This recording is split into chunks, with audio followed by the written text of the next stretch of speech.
16 August 1994 শিবিরকর্মী Kamrul Islam ভর্তি পরীক্ষায় উত্তীর্ণ হয়ে ভাইবা দিতে যান জাহাঙ্গীরনগর বিশ্ববিদ্যালয়ে।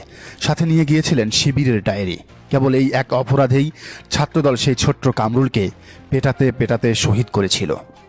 সেদিন পদার্থবিজ্ঞান বিভাগে মৌখিক পরীক্ষায় অংশগ্রহণের জন্য কামরুল তার এক নিকটাত্মীয়ের নিকট মাওলানা ভাসানী হলের 145 নম্বর কক্ষে ওঠেন।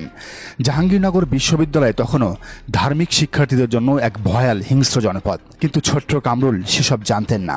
16 আগস্ট যখন মাগরিবের নামাজ হলের মসজিদে পড়েন, তখনই ছাত্রদলের সন্দেহ হয় তাকে। তাদের সহায়তা করে বামপন্থী ছাত্র ফ্রন্ট ও ছাত্র ইউনিয়নের নেতারা। সন্ধ্যা 7টার দিকে কামরুল ইসলামকে 145 নং কক্ষ থেকে ছাত্রদল নেতা দীপুর 332 নং কক্ষে নিয়ে যাওয়া হয়। সে কক্ষে চলে রাতভর নির্যাতন। প্রথমে কামরুল ইসলামকে শিবিরকর্মী সন্দেহে কিল, ঘুষি ও লাথি দিয়ে মেঝেতে ফেলে দেওয়া হয়। পরে তার পকেটে শিবিরের ডায়েরি দেখে নিশ্চিত হয়ে নির্মম নির্যাতনে জর্জরিত করা হয়। লাঠি, বড় পেপসির বোতল সহ অন্যান্য ধারালো অস্ত্রে উপর্যুপরি আঘাতে তার মাথা ও শরীর ক্ষতবিক্ষত করে দেওয়া হয়। কামরুল ইসলামের আর্তচিৎকার যেন বাইরে যেতে না পারে, এজন্য তার মুখে কাপড় গুজে দেয় খুনিরা। সারা রাত ধরে পালাক্রমে পাশবিক নির্যাতন চালিয়ে কামরুলের হাত ও চোয়াল ভেঙে দেওয়া হয়। কামরুলের গঙ্গানি শব্দ আর আর্তনাদ শোনা অনেকেই সেই বীভৎসতার বর্ণনা দিয়েছেন। এরপর তাকে নির্যাতন করা হয়নি এই বলে মুচলেকা দিতে বাধ্য করে ছাত্রদল নেতারা। সারা রাত নির্যাতনের পরদিন 17 আগস্ট সকালে মাওলানা ভাসানী হলের দুজন কর্মচারী শফিক ও বাবুলকে দিয়ে মুমূর্ষু কামরুলকে বিশ্ববিদ্যালয়ের চিকিৎসা কেন্দ্রে পাঠানো হয়।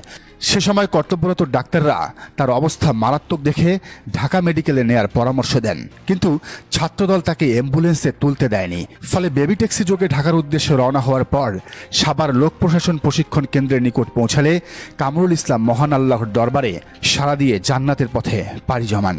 অবস্থা বেগতিক দেখে সংশ্লিষ্টরা নওয়াব ফয়জুন্নিসা হলের পূর্বে ঢাকা আরিচা মহাসড়কের পাশে তার লাশ ফেলে দ্রুত স্থান ত্যাগ করে। পরে সাভার থানা পুলিশ খবর পেয়ে লাশ ঢাকা মেডিকেলে নিয়ে আসলে ঢাকা মহানগরী শিবির নেতারা লাশ গ্রহণ করেন। শিবির সবসময় বলে, যে জমিনে রক্ত ঝরে সে জমিন উর্বর হয়। শহীদের রক্ত একদিন কথা বলবেই। ঠিক ঢাকা বিশ্ববিদ্যালয়ে যেমন বলেছে, শহীদ মালিকের শাহাদতে সাদিক ফরহাদদের বিজয় হয়েছে। আজ শহীদ কামরুলের ক্যাম্পাসেই ছাত্র শিবিরের জয় জয়কার। জাকসু নির্বাচনে ভূমিধস জয়। শুধু ভিপি বাদে জিএস, এজিএস সহ বেশিরভাগ পদই তাদের দখলে। বাম, ছাত্রদল সবাইকে হারিয়ে শিবিরের প্যানেলের মাঝার আয়েশারা গড়েছেন নতুন এক ইতিহাস। সেদিন কামরুল নিহত হওয়ার পর শিবির শপথ করেছিল এই ক্যাম্পাসে তারা বিজয় আনবেই। এরপর সূক্ষ্ম পরিকল্পনা নেয় সবাই। বিশ্ববিদ্যালয়ের আশেপাশে গ্রামগুলোতে বাড়িয়ে দেয় কাজের পরিমাণ। বিভিন্ন প্রতিষ্ঠান গড়ে তোলে। ইসলামী ব্যাংক ফাউন্ডেশন সহ বেশ কিছু ইসলামী এনজিও কাজ করেছে সেখানে। শিবির এমনকি আধিপত্য বাড়াতে ক্যাম্পাসের আশপাশে গড়ে তুলেছে আত্মীয়তার সম্পর্ক। এরপর ওপেন না হলেও 2000 সাল থেকে জাহাঙ্গীরনগর বিশ্ববিদ্যালয়ের হলগুলোতে শিবিরের এক ধরনের নিয়ন্ত্রণ চলে আসে। এমনকি বাম সংগঠনগুলোতেও ঢুকে যায় তারা। কিন্তু এরপরও বিজয় আসেনি পুরোপুরি। এবার ছাত্র সংসদে জিতে কামরুলের ক্যাম্পাসে শিবিরের এক ধরনের কর্তৃত্ব প্রতিষ্ঠা হলো, এবং সেটা রক্তপাতহীনভাবেই, কোনো বহিষ্কার, মারামারি ছাড়াই। শহীদ কামরুলের আত্মা আজ হয়তো খুশি। তার ত্যাগের বিনিময়ে আজ জাহাঙ্গীরনগর মুসলিম বিশ্ববিদ্যালয়ে বামদের হটিয়ে ইসলামপন্থীদের জয় জয়কার। 1977 থেকে 2025 হে শিবির, ইতিহাস জানাও নতুন প্রজন্মকে। একই সাথে এমন ক্যাম্পাস গড়ো যেখানে আর কোনো মালেক, সনি, কামরুল, নোমানি, মুজাহিদ, আবু বক্কর, আবরার, ফাহাদ, সাম্যদের পড়তে এসে জীবন দিতে হবে না।